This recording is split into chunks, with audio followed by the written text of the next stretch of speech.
G'day, I'm Graham Creed, and if you want to be me, you need to really love the weather.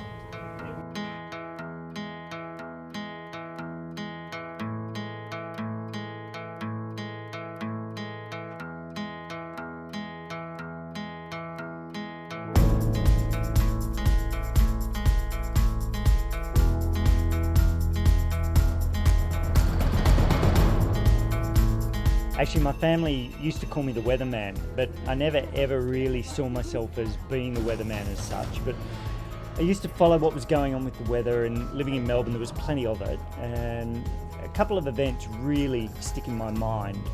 One of them being Ash Wednesday in Melbourne, and also the dust storm that we had about 2 to 3 weeks ahead of Ash Wednesday.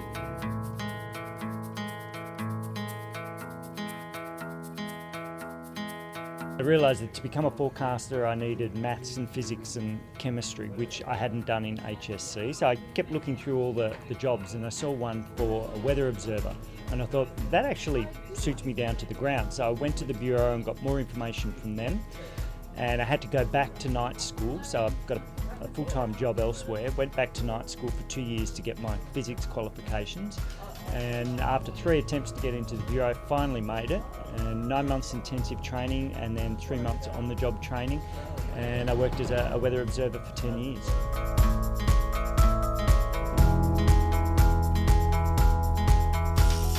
So when I get in, I usually have about an hour where I just go through all the forecast models. I have a look at what's happening. So what's happening now, what the forecast models are expecting over the next 24 hours, and then what they're forecasting over the next couple of days.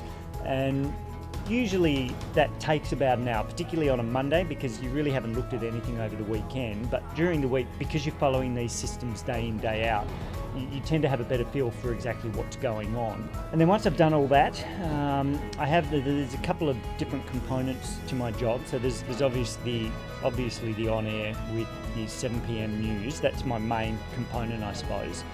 And then 24 news, so I'm doing regular updates through the afternoon program, and also do weather for several of the evening programs.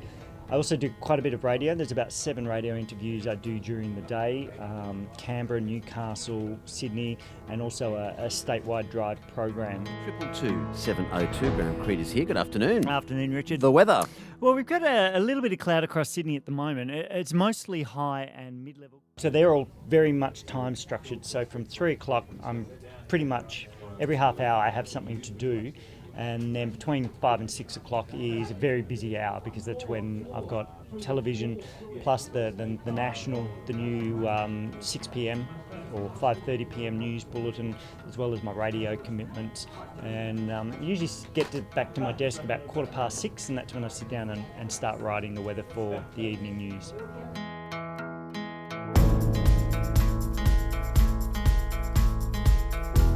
There are so many different aspects to the weather.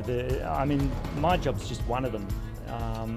And you could be a forecaster, so a person that's sitting there looking at the models, actually writing the forecasts that are issued in all the capital cities for each of the states. You could be in the severe weather section. They look just at severe weather events, particularly tropical cyclones through Queensland, the Northern Territory and Western Australia.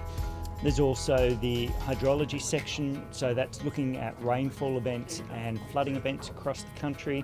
There's the observing section, but on top of that you've got climatology, you've also got research in weather. There are just so many different aspects of it that if you are interested in science but perhaps not being on television or perhaps not being a forecaster, there's just so much to weather, and there's still a lot that's not understood about it. So just the research component alone is hugely important, particularly climatologically, because the more we learn about the actual climate cycles, not only from season to season but year to year across the globe, then the better we become at forecasting our day-to-day weather. So there's just so much out there. If you have got that interest in science, it really is a good career path to move into meteorology in some way, shape or form. Because when you've got a major event, it can be life-threatening, there's property damage, but it really is quite exhilarating to sit there and watch these systems do what they do naturally and be able to report on them.